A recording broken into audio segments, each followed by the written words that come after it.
Question for you. Do bankers need nannies?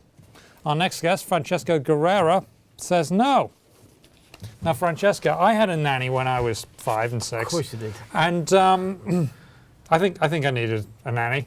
At the time. Yes, then. So bankers have nannies. What's up with bankers, that? Unlike any other industry, apart from the meat processing industries, banks need nannies, meaning regulators on site, inside the bank buildings. There's about like 1,000 to 2,000 regulators who live inside the big banks and make sure that they don't make huge mistakes. The problem is they don't really make sure they don't make big mistakes. The banks actually make big mistakes with the guys on site. So what do? Do they just shuffle the bank regulators into a conference room, lock the door on them out at the end of the day, and don't show them anything? Well, it's interesting. Lloyd Blankfein said this once. He said, these guys sit in our offices, drink our coffee, and they don't work for us. And that's pretty much it. I mean, their job is to make sure that they talk to management all the time, that they keep an eye on the risk and the systems and the processes. But of course... But I mean, look, to Lloyd Blankfein, I mean, he took our money, our taxpayer money, and they used that up. They kept afloat, and I guess they use our money. And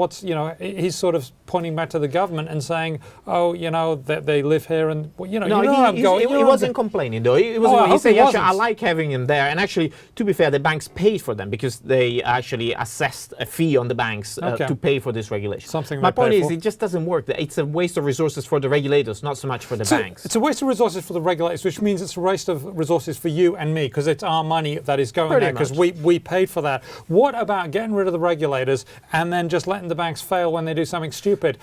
Shocking idea. You can't. You can't? You can't let banks fail. Are you just scared? I'm scared the banks would fail, yeah.